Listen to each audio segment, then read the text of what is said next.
아침을 시작하는 슬기로운 방법. 오늘 내게 이로운 뉴스 출발 새 아침.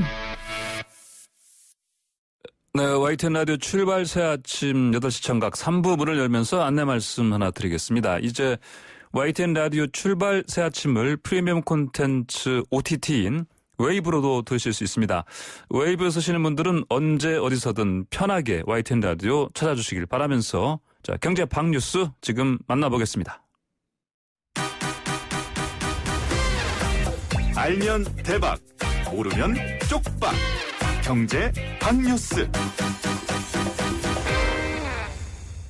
네, 복잡하고 어려운 경제 이야기를 쉽고 재미있게 풀어드리는 시간입니다. 알면 대박, 모르면 쪽박, 경제 박뉴스 참전경제연구소의 이인채 소장 만나봅니다. 안녕하십니까? 예, 안녕하세요. 네, 오늘 직접 나오셨습니다. 집중호우에 따른 피해 복구를 위한 4차 추경 편성 유보됐네요? 그렇습니다. 홍남기 경제부총리의 판정 승입니다. 어제 국회에서 당정청이 수해 피해 지원 방안을 논의했습니다. 이 자리에서 이 홍남기 경제부총리는 지금까지 집계된 호우의 피해 복구 비용은 이미 편성된 예산과 예비비로 충당이 가능하다. 네. 이 의견에 당정청이 합의를 한 겁니다.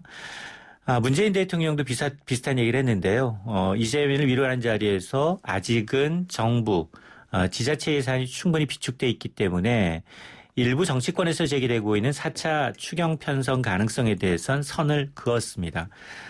추경이 이제 국회 동의 절차가 필요하기 때문에 시간이 많이 걸린다는 논리인데요. 자, 그렇다면 피해 복구를 위해서 정부가 쓸 수 있는 예비돈, 예비비는 얼마나 되느냐? 예. 지금 중앙정부가 보유하고 있는 예비비가 한 3조 플러스 알파 정도고요. 또 지방정부가 갖고 있는 재난보호기금이 한 2조 한 4천억 원 상당이라고 합니다. 그러니까 5조 플러스 알파 정도는 합치면 재정 여력이 있다라는 건데 그럼에도 불구하고 이번 장마가 지금 잠시 소강 상태지만 더 길어져서 피해가 커지면 이 4차 추경은 좀 불가피한 상황인데 어쨌든 완전히 안 하겠다는 얘기는 아니고요. 일단 이제 유보하겠다라는 겁니다. 방금 홍남기 부총리 판정능이라는 표현을 쓰셨습니다. 예. 오죽했으면 그 표현을 쓰셨고. 워낙에 지금 상반기에 재정 적자가 110조 원이 넘어섰어요. 같은 날 또 그 통계가 발표되다 보니까 정부의 재정 지출 올해 상반기에만 3차례 추경을 거쳐서 60조 원 가까이 썼는데 이게 전부 다 가입돈입니다. 여기다 플러스 알파를 하게 되면 정부의 어떤 고간이 빌 수 있다라는 쪽에 힘을 실어준 것으로 보입니다. 네, 그러니까 예전에 홍 총리께서는 부총리께서는 이전에 재난지원금 전 국민 100% 지급한다. 그거 할 때 반대했지 않습니까? 맞습니다. 소득 상위 이제 70%까지로 제한하자라고 했었죠. 예. 자, 근데 재난지원금은 2배로 인상하기로 했다고요. 맞습니다. 7일 기준 이번 집중호우로 피해를 본 7곳이 특별 재난 지역으로 선포가 됐습니다. 경기도 안성, 강원도 철원, 충북의 충주시, 제천시, 음성군, 충남의 천안시, 아산시 7곳인데 이렇게 특별 재난지역으로 선포가 되면 해당 지자체 재정 자립도에 따라서 피해 복구 비용 가운데 이 지방비로 부담해야 되는 비용의 50%, 많게는 80%까지 국고로 지원받을 수가 있습니다. 그런데 지금 인명피해가 워낙 심하죠. 그래서 이 사망지원금의 경우, 재난사망지원금의 경우 1995년에 만들어진 기준을 따르고 있습니다. 그러니까 지원금은 현행 규정에 따라서 1,000만 원. 그리고 주택이 모두 파손되거나 유실됐을 경우 1,300만 원. 또 주택만 침수가 되면 100만 원의 지원금을 지원받아 왔는데 이걸 2배 올리겠다는 겁니다. 사망 지원금은 1,000만 원에서 2,000만 원으로 그리고 주택 침수 피해 지원금의 경우에는 100만 원에서 200만 원으로 올리겠다라는 건데요. 이거는 굉장히 나쁘지 않아 보입니다. 사망지원금과 침수지원금 이외에도 다른 항목들도 전반적으로 이제 인상하자라는 의견이 모아지고 있는데 정부는 또한 이르면 오늘이나 내일 중으로 특별 재난지역 추가적으로 선포한다는 계획입니다. 자, 다른 소식 보면은 서울 아파트 평균 가격이 10억 원을 돌파했다고요? 그렇습니다. 그동안 이제 이 경실련과 정부가 현 정부 들어서 아파트 상승률 갖고 옥신각신 했는데요.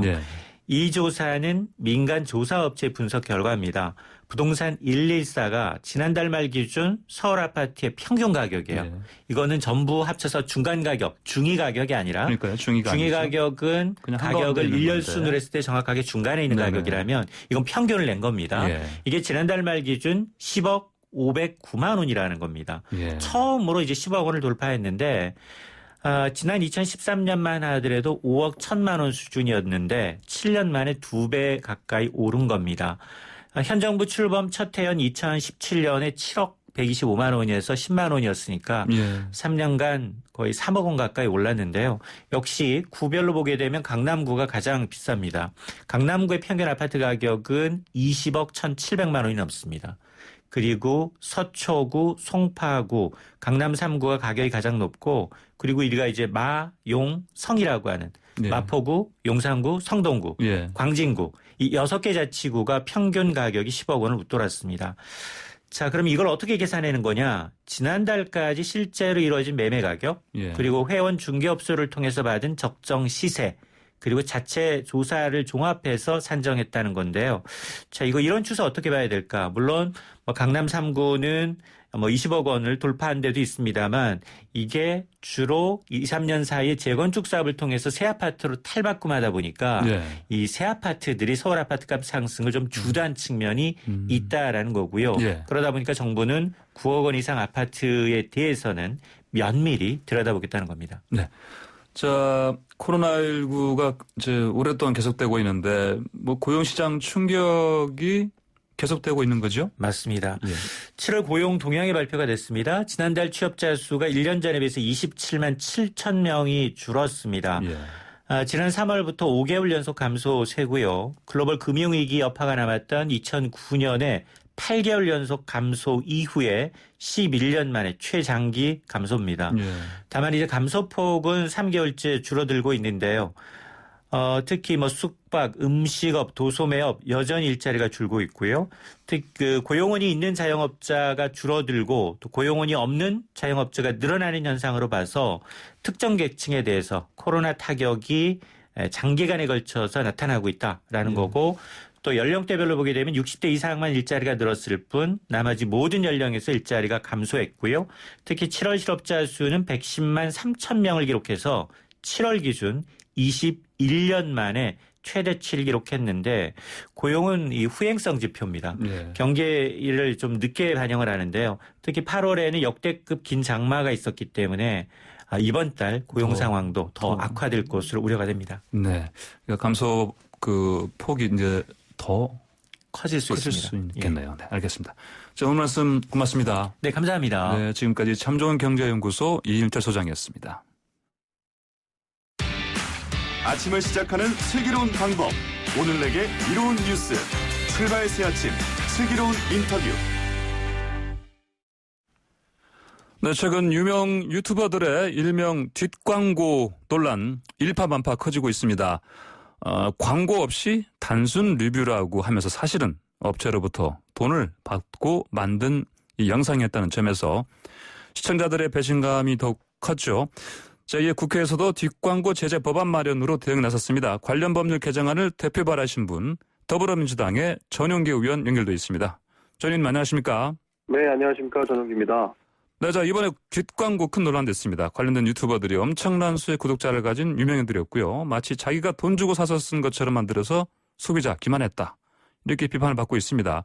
네, 그런데 실제 이 뒷광고 정말 많았습니까? 어떻게 보십니까? 네, 맞습니다. 최근 폭로 사건 이전에도 뒷광고에 대해서 의심이 많았던 상황이었습니다. 예. 그래서 이번에 사과문을 발표하고 있는 유튜버만 보더라도 거의 80여 명의 유튜버가 뒷광고를 했다고 밝히고 80여 있는데요. 명이요? 예. 네, 2019년 한국소비자원 실태조사 결과를 보면 예. 29.9%만이 경제적 대가를 받았다고 밝혔습니다. 네. 이게 스스로 인정하지 않은 사례까지 합친다면 더 많은 사례가 있을 것이라고도 보고 있습니다. 아, 근데 이런 사실 뒷광고 행위가 알게 모르게 사실은 많이 번졌고 이게 뭐 아주 최근의 일이 아니고요. 좀 상당히 좀 시간이 이제 오랫동안 되온 것 같은데 그동안 이런 행위를 막을 수 있는 제재 조치가 없었나요? 지금까지? 네, 현행법상 이제 사업자 중심으로만 법이 구성돼 있었습니다. 그래서 인플루언서 같은 경우에는 사업자가 아닌 개인들도 많아서 제재 조치가 굉장히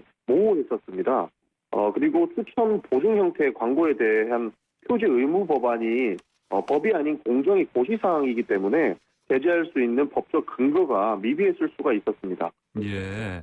자, 그럼 이번에 대표에 발의하신 네. 이른바 인플루언서란 말 영어인데 이게 네. 이런 네. 유튜버들처럼 이렇게 많은 그 영향을 끼칠 수 있는 그런 사람들 말하는데 인플루언서의 뒷광고를 제재하는 표시 또 광고의 공정화에 관한 법률 일부 개정안 이런 내용의 개정안인데 네, 주요 맞습니다. 내용이 뭡니까? 네, 우선 3자의 의견인 양 추천하고 소위 광고하는 용역행위에 대해서 법적 근거를 마련한 것이라고 보시면 좋을 것 같습니다. 예.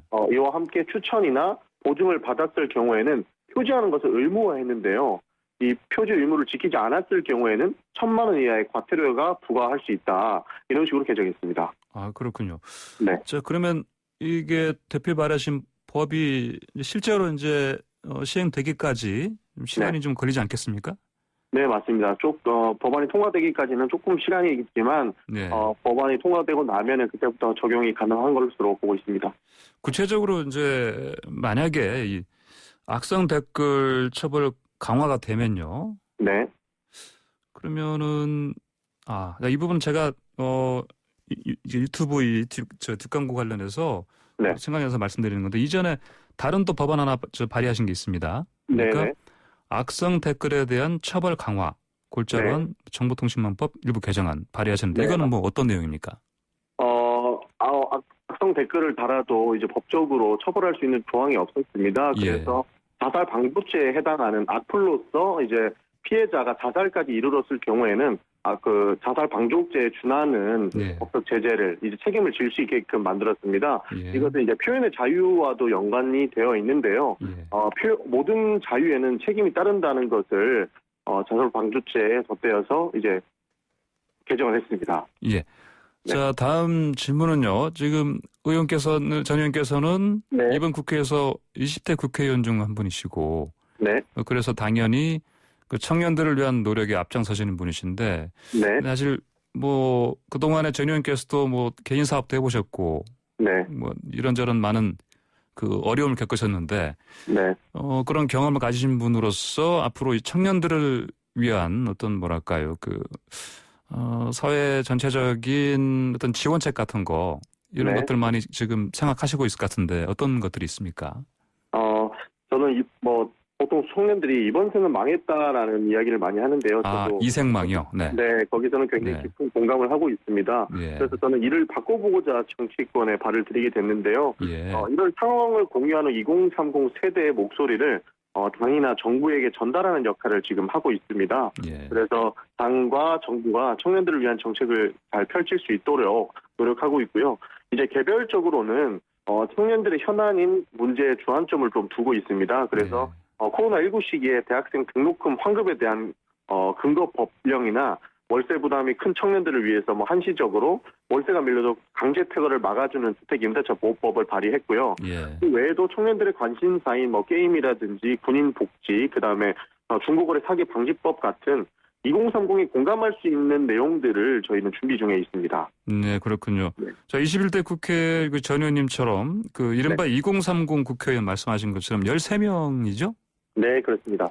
그럼 13명이면은 방금 말씀하신 우리 청년들을 위한 여러 가지 이제 정말 그 정책을 새로 이제 만드실 이게 충분한 그런 숫자로 보십니까? 어떻습니까? 같이 이렇게 뜻을 모아서 법안을 발의하는 최소 요건은 충족이 되었다고 보는데요. 예. 그래서 국회에서 청년들에 대한 배려가 지난 시기보다는 많이 올라갔다고 판단을 해서 청년들이 필요하다고 하는 정책들은 국회나 정부가 잘 받아들이는 모습을 보이고 있기 때문에 저는 긍정적으로 보고 있습니다. 네, 최근 정부의 부동산 대책을 봤을 때 청년들 앞으로 집을 마련하는 게 너무 힘들 것이다, 절망적이다. 네. 그동안의 그런 그 청년들의 절망을 일정 부분 좀 해소할 수 있을까요? 그 새로운 정부 그 부동산 대책이? 꼭 해소해야 된다고 생각을 하는데요. 사실 청년들을 위한 아파트 특별 공급이 확대되더라도 이제 근본적인 해결책은 될 수 없다라고 보고 있습니다. 결국에 집값을 잡는 것이 사다리를 걷어찼다라고 분노하는 청년들에게 모두를 위한 근본적인 해결책이 될 것이라고 생각을 하는데요. 예. 청년들이 임대 아파트보다 집 한 채 살 수 있게끔 정부가 도와주고 그리고 이제 다주택이나 투기에게는 단호한 모습을 보여줘서 이런 것들을 해결했으면 좋겠다라는 생각을 가지고 있고 예. 사실 상위 30%가 1만 채 이상 가진 것이 굉장히 비정상적이고 집값 거품이 심화되는 것이 아닌가라는 말들이 많은데요. 저는 정치권은 모든 논의를 열어놓고 치열한 토론을 통해서 서민과 청년들의 주거권을 보장을 위한 대책을 마련해야 된다고 보고 있고 예. 그에 대한 일부분이 지금 시행을 하고 있고 시작을 한다. 이런 말씀 좀 드리고 싶습니다. 네, 알겠습니다. 오늘 말씀 여기까지 듣겠습니다. 감사합니다. 네, 감사합니다. 네, 지금까지 더불어민주당의 전용기 의원이었습니다.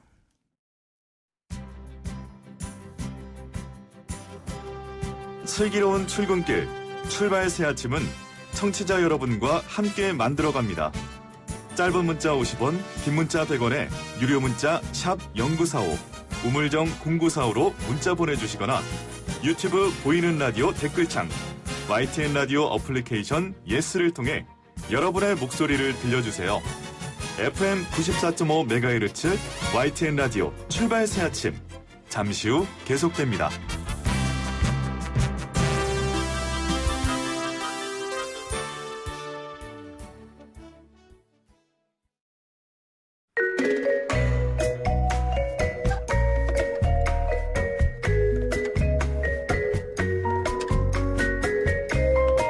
뉴스 속 법률 이슈를 탈탈탈 털어보는 변호사들의 조찬 파티. 자, 브렉퍼스트 조찬 파티에 품격 있는 주인공 두 분. 최단비 변호사 나오셨고요. 안녕하십니까? 안녕하세요. 네, 또 구정물 변호사 함께 하십니다. 안녕하십니까? 안녕하세요. 구정물 변호사입니다. 네, 자, 조찬 파티에 자, 만난 에피타이처 주제부터 만나보죠. 자, 만난지는 모르겠습니다. 실제로. 자, 승명여고 쌍둥이 자매 1심 재판인데요. 끝까지 무죄를 주장했던 쌍둥이 자매 결국 유죄 판결 나왔네요. 네, 맞습니다. 네.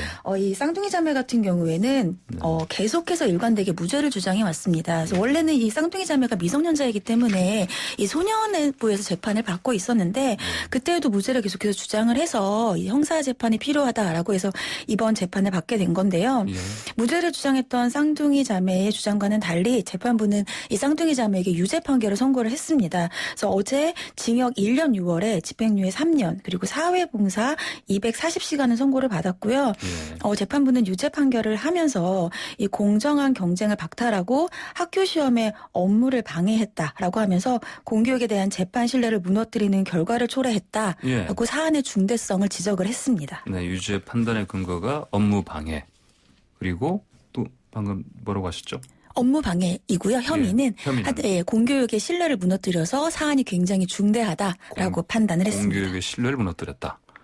근데 재판 제가 그 한번 판결문을 좀 일부를 봤는데 약간 제가 좀 이해하기 힘든 부분이 있더라고요, 보니까요. 그래서 이를테면 일정한 범죄 사실을 유죄로 인정한 판단을 이 사건에서 채용하기 어렵다고 볼 사정을 발견할 수 없다. 이 부분인데 이게 무슨 말입니까 이게? 사실 그 부분이 이제 아마도 아버지 판결과 관련한 부분 언급한 것 같은데, 그러니까 원래 이제 관련 사건이 있을 경우에는 관련 사건에서 인정된 사실관계가 있지 않습니까? 그게 대법원까지 확정이 되게 되면 거기서 인정된 사실관계는 일단은 유력한 증거가 되는 것입니다. 그래서 이 사건에서도 사실은 겹치는 부분이 굉장히 많기 때문에 거기서 인정된 사실이 사실이 아니다라고 주장을 하려면 그걸 배척할 만한 특별한 어떤 다른 사정, 별도의 증거 같은 게 있어야 된다라는 게 법원의 기본적인 판례 입장인데요. 그런 특별한 사정이나 별도의 다른 증거가 없기 때문에 결국 기존의 아버지 판결에서 인정된 사실을 배척할 만한 사정이 없다라는 어려운 말로 표현을 한 것 같은데 결론적으로는 아버지 판결과 달리 볼 다른 특별한 사정이 없다. 이런 말을 한 것으로 생각이 됩니다. 그나저나 참 얘기 나온 김에 판결문 요즘도 이렇게 좀 긴 문장으로 이렇게 많이 나옵니까? 네, 아무래도 제가 체감하기에는 아직 많이 바뀌지는 않은 것 같습니다. 물론 이제 형사 판결 같은 경우에는 과거에 훨씬 복잡한 구조였는데 요즘 많이 간소화가 된 것은 맞습니다만 문장 자체는 아무래도 판사님들께서 엄밀하고 정확한 문장을 추구하시다 보니까 부득이 긴 면들이 계속 좀 있는 것 같습니다. 제가 예전에 저도 기자생활 초기 때 법원 들면서 판결문 보면은 한 문장이 뭐 한 페이지 그냥 넘어가고 두 네. 페이지 가기도 하고 그런 경우를 좀 많이 봤거든요. 네네. 그런 건 지금은 좀 없겠죠. 그거 확실히 좀 예전보다 덜한 것 같습니다. 그런데 아직도 예. 가끔씩 다 그렇진 않지만 중간중간에 예컨대 그 이유들을 설명하는 과정에서는 뭐 하는 점 하면서 예. 굉장히 긴 문단이 가끔씩 등장하긴 하는데 예. 전보단 분명히 좋아진 것 같습니다. 아, 그렇군요. 자, 다시 본론으로 돌아가서요. 아버지인 교무부장 현 씨는 3년형 받고 지금 복역 중이죠? 네, 맞습니다. 네. 그러니까 아버지 교무부장 현 씨는 지금 현재 징역형 3년 받아서 복역 중이고요. 예. 아버지 현 씨가 지금 현재 복역 중이라는 것이 사실은 이번 이숙명여고 쌍둥이의 형량에도 반영이 돼 있어요. 그러니까 예. 미성년자이고 여전히 미성년자이고 또 같은 혐의로 아버지가 실형을 받고 있기 때문에 그래서 이제 징역형의 집행유예를 선고하겠다라고 해서 아버지의 형량도 사실은 이번 형량에 반영이 된 부분이 있습니다. 네. 근데 이번에 보니까 이 선고 나온 다음에 그 쌍둥이 측 변호인이 이런 말을 했어요.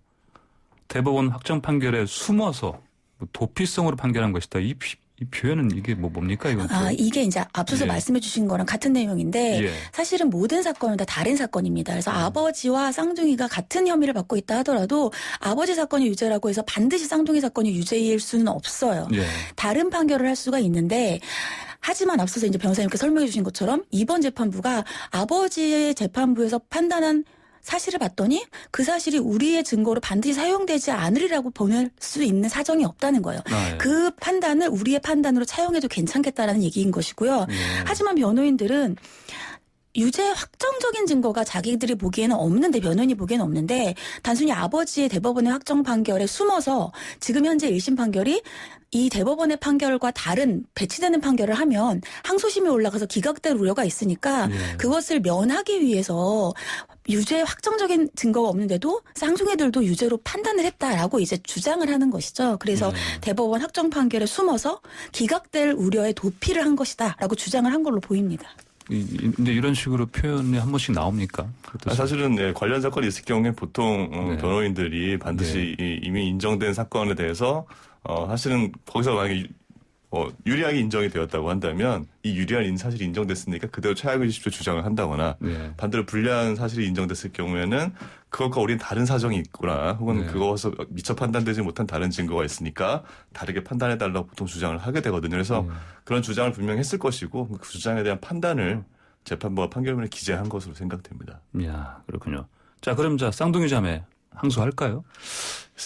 일단 제 생각에는 항소를 하지 않을까 싶고요.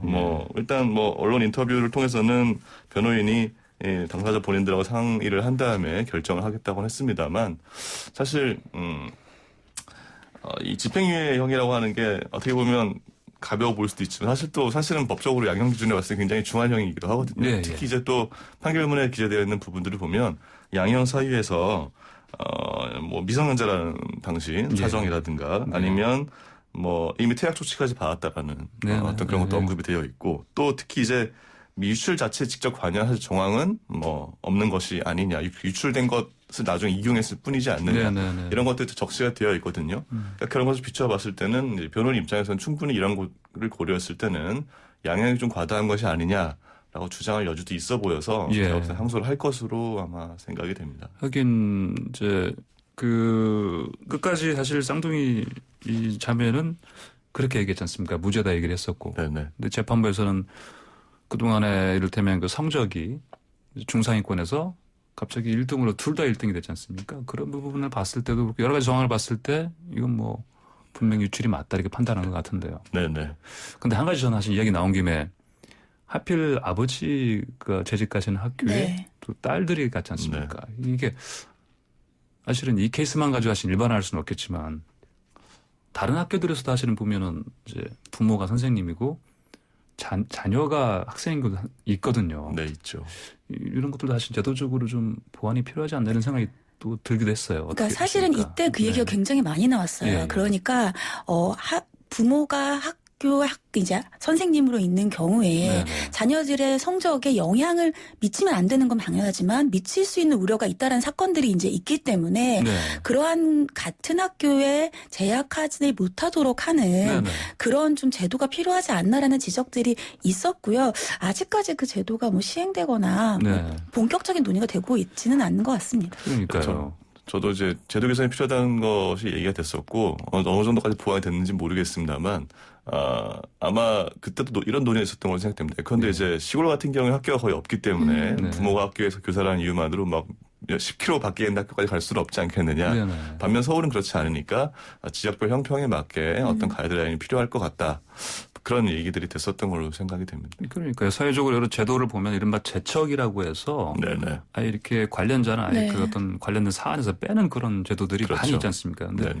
유독 학교에는 이것이 아직까지도 개선이 안 되는 부분이 있어서 앞으로도 사실은 이런 비슷한 사례가 나오지 말란 법이 없지 않습니까? 네네. 네, 알겠습니다. 자, 끝까지 무죄를 주장했지만 유죄 판결을 받게 된 또 한 사건의 주인공 조찬 파티의 두 번째 주제 만나보겠습니다.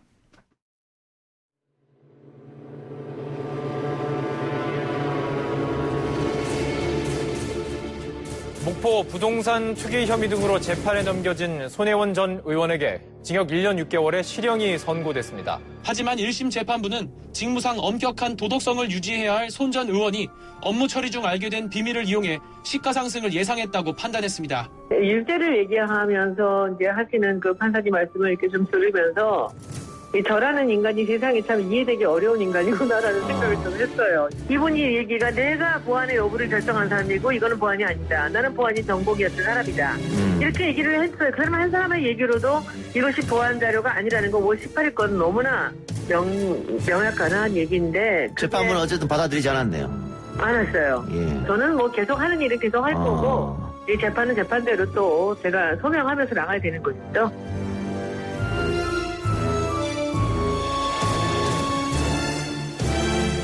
네, 1심 재판에서 결국은 유죄 선고받은 손혜원 전 의원 관련해서 뭐 리포트 들으셨고, 그다음에 또 어제는 저희 YTN 라디오의 그 이동영 정면 승부에서 인터뷰를 직접 했나요 보니까. 자, 법원이 유죄를 선고했는데, 손 전 의원이 법정 구속을 면해서 뭐 형평성에 또 어긋난다는 지적도 나오고 있고요. 자, 재판부가 실형 선고 시에 법정 구속하지 않는 경우는 드물다고 하는데 뭐 어떻습니까? 사실 뭐 꼭 드물다고 단정하기 어렵습니다. 저희 뭐 개인적인 경험에 비춰보더라도 사실은 이 변호사들이 형사 사건을 많이 하는 변호사들 가장 기억에 남는 순간이 자기가 변호했던 피고인이 바로 법정에서 구속되는 걸 직접 보는 게 가장 어떻게 보면 변호인으로서는 좀 안타까운 상황일 수 있기 때문에 그걸 굉장히 신경을 많이 쓰게 되는데요. 아무래도 요즘 최근에 법원의 경향을 봤을 때는 법정 구속을 일단 면하게 해주는 경우도 꽤 많고요. 가장 큰 이유는 이제 방어권을 보장하기 위해서입니다. 그래서 뭐 비록 1심 판단에서 유죄라고 보았지만 사실 뭐 충분히 더 다툴 여지가 있을 수도 있고 또 굉장히 쟁점이 많은 사건인 경우에는 피고인이 2심에서도 다툴 기회를 주기 위한다는 차원에서 법정 구속을 면하게 하는 경우도 꽤 많아서 제 개인적인 경우도 꽤 많습니다. 그래서 이것이 꼭 바로 특혜다. 라고까지 단정하기는 어려울 것 같습니다. 어떻게 보십니까? 뭐 그런 경우들이 있죠. 근데 이제 이번에 지적이 나왔던 것이 제가 보기에는 뭐 손혜원 의원에게 특혜를 줬다라는 지적이라기보다는 재판부가 어떤 재판부에서는 법정 구속을 실형을 선고하면서 하고 어떤 재판부에서는 방어권 보장이라는 차원에서 법정 구속을 안 하고 그렇다고 한다면은 이게 물론 판사들마다 각각의 재량이 있어야 되는 건 당연하지만 일반 이 재판을 받는 사람의 입장에서는 예견 가능성이라는 게 있어야 되는데 그런 것이 없다는 것에 대한 문제의 지적이라고 저는 생각을 합니다. 예. 이분이 만약에 뭐 전 국회의원이 아니었고 이를테면 어떤 뭐 말단 어디 뭐 구청이나 아니면 군청의 공무원이었다. 그랬어도 이렇게 방어권 보장해주면서 이렇게 법정 구속면 했을까요? 그러니까 그 부분은 단정하기 어려운 부분이긴 한데 저도 개인적인 경험은 실제로 뭐 대단하지 않으신 분들도 실형 선고되는데 법정 구속 면한 경우도 제 개인 경우도 꽤 있기 때문에 사실 언론에 나오지 그런 사례들은 나오지 않기 때문에 다르지도 않죠, 뭐 아예 뭐. 그렇죠. 근데 어쨌든 법원이 판사의 재량을 남겨진 부분이어서 최 변호사 말씀하신 것처럼 어떤 좀 분명한 기준이 있어야 되겠다라는 생각이 분명히 드는데 어쨌든 현재는 재량에 의해서 좀 되고 있고 대체로 피고인의 방어권 보장에 충실해야 된다는 견해를 가진 판사님들은 자기가 맡은 사건의 대부분 그렇게 하는 것 같고요. 그렇지 않은 판사님들은 자기가 맡은 사건의 대부분 또 법정 구속을 하는 식으로 하는 것 같습니다. 네, 그렇군요. 네. 자, 재판부가 조카 명의를 빌려 건물을 산 이 부분을 사실상 뭐 차명 부동산 이렇게 판단한 걸 네. 봐야 되겠죠? 그러니까 손혜원 전 의원이 받고 있는 혐의가 크게 두 가지인데 그중에 이게 부동산 실명법 위반과 관련된 것이고요. 자신이 사실상 소유주인데 조카의 명의로 그 부동산을 취득을 했다는 거죠. 그 근거가 매입 과정, 매입 계획 그리고 이 수리할 때 투자 비용 세금을 다 손혜원 전 의원이 냈습니다. 그렇기 때문에 사실상 명의만 조카의 것이다라고 이제 판단을 한 것으로 보입니다. 아하. 근데 그 쟁점이 손 전 의원이 국회의원 활동 당시에 얻게 된 도시재생 사업계획 자료 그 비밀성 여부 아닙니까? 이제 손혜원 전 의원 측은 뭐 이게 사실은 이미 뭐 노출이 된 그런 사실이기 때문에 이게 보안 자료가 아니다 하면서 이제 이거 비밀 아니다 이렇게 맞섰었는데 재판부는 사실 이거 인정을 안 한 겁니까? 어떻게 봐야 됩니까? 사실 그 판결을 보면은 그러니까 일단 검찰이 기소한 내용에서는 손 전 의원이 이제 2017년 5월 18일에 이제 목포시의 한 커피 전문점에서 처음 이 도시재생 계획자를 받는다라고 되어 있습니다. 네, 그리고 2017년 9월 달에 또 실제로 도시재생 예산을 신청한다는 내용의 어떤 공모 자료도 받은 것으로 되어 있는데요. 근데 손 전 의원 입장은 방금 말씀하신 것처럼 그 전에부터 이미 언론에 보도가 되었던 부분이기 때문에 비밀이 아니었다라는 것이고 검찰은 이제 비록 그 전에 언론으로 일부 보도가 된 것은 있어요. 전부 밝혀진 것은 아니었고 주되긴 핵심적인 주요한 내용들이 밝혀진 건 그 이유이기 때문에 비밀이었다고 본 건데 재판부도 그래서 좀 모든 것을 일괄적으로 판단하기보다는 실제로 이 비밀성이라고 하는 성질이 벗겨진 시점이 언제인가를 좀 고심했던 것 같고요. 그래서 2017년 12월 이제 14일에 국토부가 도시재생 사업을 발표한 이후부터는 비밀성이 상실된 것으로 보아야 한다. 그래서 그 이전에 취득한 것들은 비밀성이 이제 이주된 상태에서 한 것이기 때문에 죄가 되겠지만 그 이후에 취득한 것들은 죄가 되지 않는다. 이렇게 나누어서 판단을 했습니다. 아, 그렇군요. 자, 그러면 손혜원 전 의원 측과 항소 뜻을 밝혔습니다. 두 분이 많이 손 전 의원 변호인이시라면 항소심에서 이게 계속 다투어 볼 만한 거라고 보십니까? 네, 저는 상당히 다투어 볼 만한 항소심이다라고 생각을 하고요. 그 부동산 실명법보다는 부동산 실명법은 보통 누가 돈을 냈는지 판단을 하기 때문에 그 부분이 뒤집어지기보다는 저는 이 부패방지법 위반, 이 비밀성 부분은 상당히 다투어 볼 만하다라고 생각을 합니다. 그래서 손혜원 의원 측이 주장하는 바도 계속해서 알려져 있었다라는 것인데 또 검찰 측은 알려지긴 했지만 확정된 바가 아니다라고 했고 이번 재판부는 이것이 지원받을 것이 확실해지면 재산상 가치가 올라갈 이유가 있기 때문에 상당히 또 비밀성이 있다라고 봤습니다. 그래서 비밀성을 어떻게 판단하는지에 따라서 이 혐의가 유죄, 무죄로 갈려지기 때문에 저는 항소심에서도 충분히 다퉈볼 여지가 있다 이렇게 생각이 됩니다. 아, 그러시군요. 저도 비슷한 의견인데요. 일단 제 변호인 입장에서는 다퉈볼 여지가 있느냐 이전에 일단 실형이 선고됐기 때문에 항소하지 않으면 바로 사실은 구속이 되는 거거든요. 그렇죠. 그래서 다툴 수밖에 없을 거로 생각이 되고요.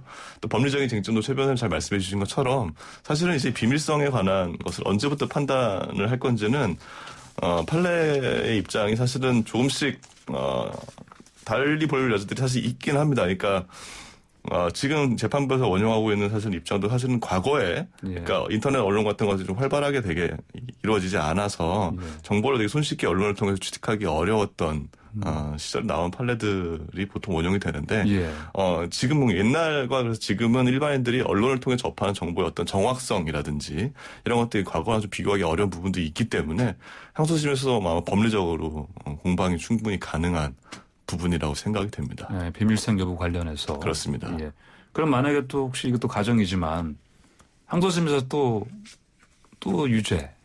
그렇게 되면 어떻게 되겠습니까? 그럴 경우에는 물론 양형이 어떻게 될지는 또 봐야 될 문제이고요. 그런데 양형이 만약 유지된다면 그때는 구속을 피하실 수 없겠죠. 왜냐하면 항소심에서는 2심이 사실은 사실관계를 다투는 마지막 단계이고 대법원에서는 이제 법률적인 부분만을 판단하기 때문에 법정 구속을 2심에서도 면하는 경우는 사실은 없습니다. 그래서 2심에서는 아마 구속이 되실 수밖에 없겠다. 만약에 정말 그들이 유지가 된다라고 한다면 그러니까요.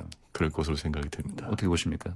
네, 근데 사실 항소심에서 다퉈볼 여지가 있다고 말씀을 드렸지만 1심을 뒤집는 게 쉬운 건 아니에요. 왜냐하면 1심에서 사실관계를 굉장히 이제 구체적으로 만약에 산정을 한다라고 하면 새로운 사실관계를 증거로 들이밀지 않는 것 이외에는 법리를 다퉈야 되는데 법리를 뒤바꾸는 게 이제 많이 있는 일은 아니거든요. 뭐 네. 있기는 뭐 대법원에서 기각보다 많이 있지만 그래서 아마 이제 항소심에 갔을 때는 더욱더 이제 치열한 공방이 예상이 되고 말씀하신 것처럼 항소심에서 유죄가 된다라고 하면 대법원에서 바꾸기엔 더욱더 어려운 것이기 때문에 네. 굉장히 불리한 상황에 놓일 수밖에 없죠. 네. 아, 그렇군요. 자, 오늘 말씀 여기까지 듣겠습니다. 네, 감사합니다. 감사합니다. 네. 지금까지 변호사들의 조치한 파티 최단비 변호사, 구정모 변호사였습니다. 네, YTN 라디오 출발 새 아침 3부 순서 여기서 마치고요. 잠시 후 4부로 돌아오겠습니다.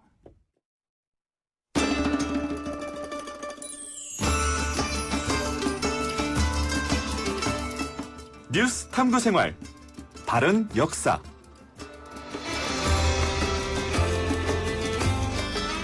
네, 뉴스를 각별한 시선으로 다시 들여다보는 시간입니다. 뉴스 탐구 생활. 역사라는 프리즘을 통해서 뉴스를 좀 똑바로 들여다보겠습니다. 국사편찬위원회 정대훈 편사인구사 함께합니다. 어서 오세요. 네, 안녕하세요. 자, 내일 모레 8월 15일은 우리가 일제 식민지배로부터 벗어난 날을 기념하는 광복절입니다.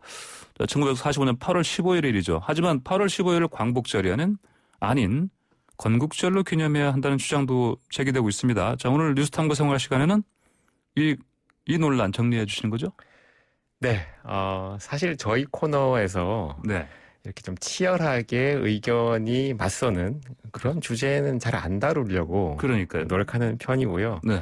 그리고 이른바 이 건월 논란이라는 게 뭐 겉보기로는 이제 역사의 해석을 둘러싼 좀 다툼 같지만 네. 사실은 이게 한국 사회에서는 좀 정치적 논란이기도 하잖아요. 네. 네. 너는 어느 쪽을 지지하냐라는 질문은 사실은 다음 선거에서 너 몇 번 찍을 거니? 뭐 이런 질문과 거의 같은 의미라서요. 네. 약간 조심스러운 주제이기도 해서 저희 코너에선 잘 다루지 않는 주제이기는 한데 네. 그럼에도 불구하고 이제 오늘 이 주제로 준비를 해본 게 뭐 꼭 제가 뭐 어느 쪽이 더 옳다라고 네. 한쪽 편을 든다기보다는 이 건국절에 대한 뉴스들이 이제 이후로도 좀 몇 번 나올 것 같아서 네네. 청취자분들께서 주로 어떤 지점에서 논쟁이 좀 이루어지고 있는지 그리고 이 논란이 이제 어떤 궤적을 거쳐서 지금까지 진행되어 왔는지 예. 이제 그런 점들을 미리 아시면 향후에 이제 뉴스를 보실 때 좀 더 이해가 더 잘 되시지 않을까.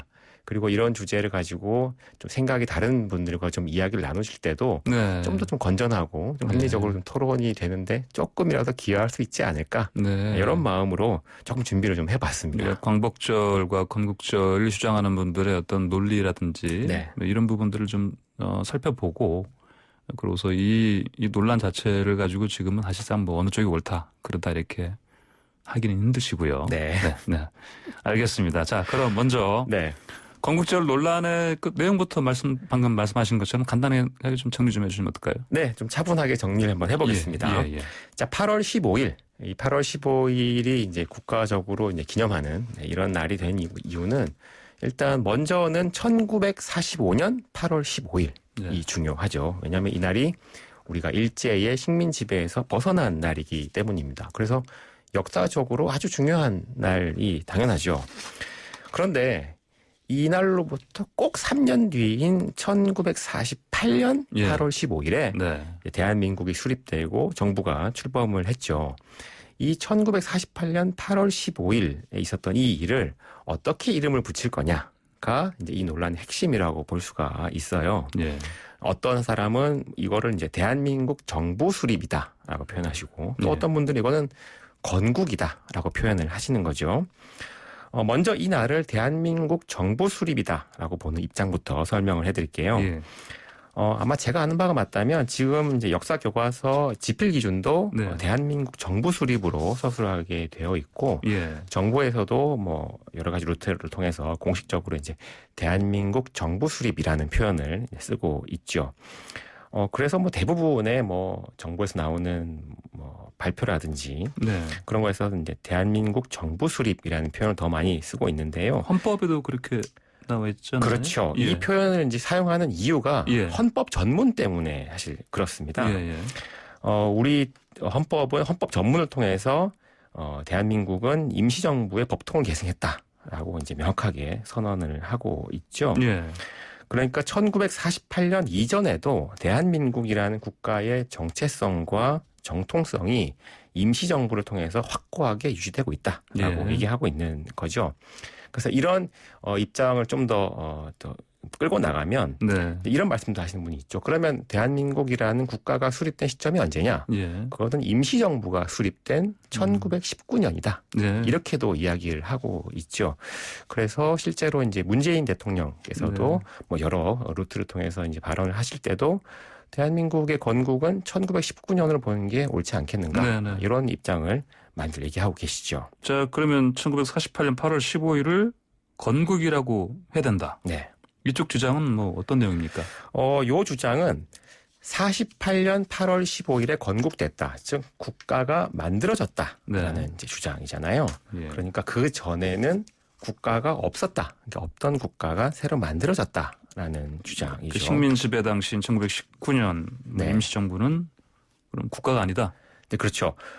왜냐하면 그 당시 일단 식민 지배를 받고 있는 상황이니까 국가가 있었다고 말하기가 좀 어렵고 이제 물론 임시정부가 있었던 것은 사실이지만 그 임시정부가 이제 우리가 학교에서 배웠던 국가의 3요소라고 할 수 있는 뭐 국민, 주권, 영토 이 3요소를 온전히 다 갖췄다고 보기엔 좀 어렵지 않냐.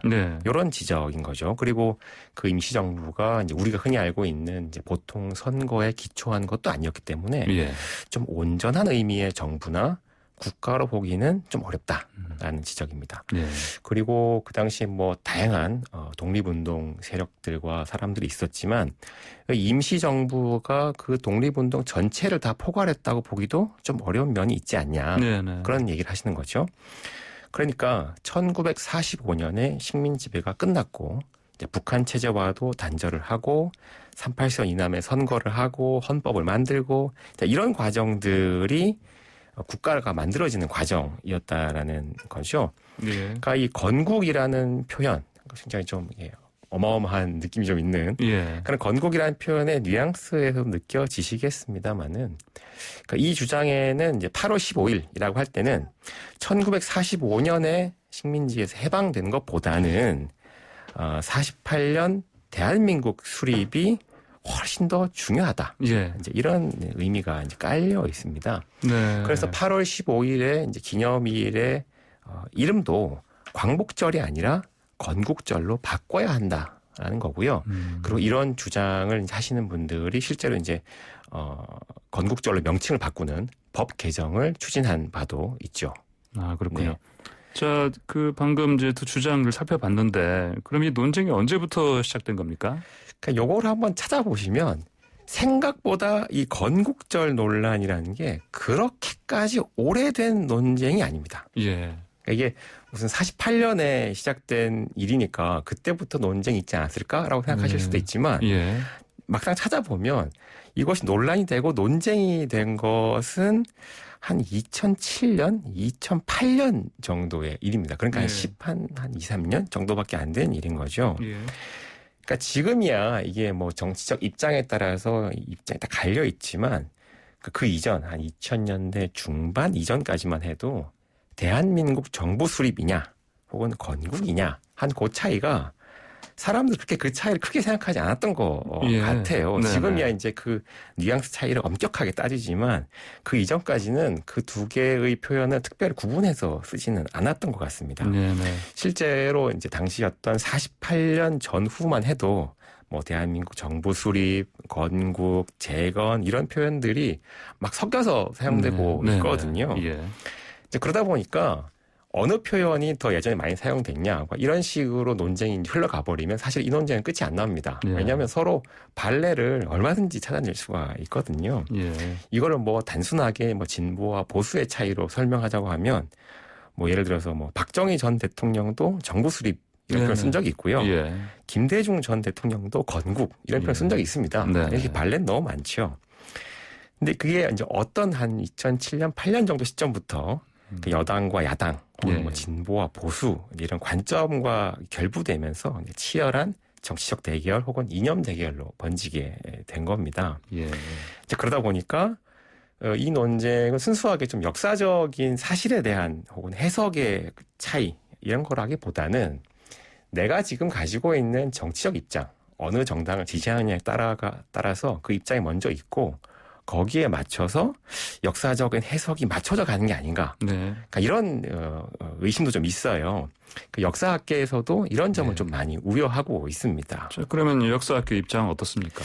제가 뭐 역사학계 전체를 대변할 입장은 아닙니다만은 학계에서 이야기되고 있는 이야기를 좀 간략하게 정리해 보자면 일단은 역사학계에도 헌법에 충실해서 현재 임시정부의 법통을 계승한다는 의미를 살려야 한다. 이게 기본적인 입장입니다. 왜냐하면 일제의 식민 지배로부터 벗어나기 위한 독립운동이 대한민국 정통성에서 매우 중요한 뿌리이기 때문이죠. 예. 근데 8월 15일을 단지 이제 건국으로만 기념할 경우에 어떤 게 우려가 있냐면 독립운동에는 헌신했지만 정부 수립에는 좀 참여하지 않았던 네네. 독립운동가들의 공적은 어떻게 포괄할 거냐 이런 문제가 좀 있거든요. 예. 그리고 이제 광복절이 국경일로 처음 제정되던 당시의 논의를 보게 되면 이 8월 15일은 45년 해방과 48년 정부 수립을 동시에 기념하는 의미가 있다고 해요. 네. 그런데 이거를 굳이 건국절이라고 이름을 바꿔버리면 그 의미가 좀 반감될 수도 있다. 이런 우려도 좀 제기되고 있는 중입니다. 자, 그럼 정대원 연구사께서는 이 관련해서 간단히 어떻게 생각을 좀 뭐랄까요? 네, 밝혀주세요. 네. 약간 좀 조심스럽긴 네네. 한데요. 네. 좀 조심스럽게 말씀을 드리자면 저는 청취자분들께서 이 논쟁을 꼭 둘 중 하나를 선택해야 되는 네네. 양자택일의 문제로 보시지만 않았으면 좋겠습니다. 왜냐하면 이 광복절이라는 게 45년 해방하고 48년 정부 수립을 동시에 기념한 날이거든요. 네, 그래서 네. 어느 한쪽만 선택하고 나머지 한쪽의 의미를 일방적으로 폐기하는 이제 그럴 필요는 없겠다라고 생각을 합니다. 그래서 저는 청취자분들께서도 이런 논쟁을 하실 때 상대방의 주장 중에서 좀 의미가 있다 싶은 건 좀 받아들이시고요.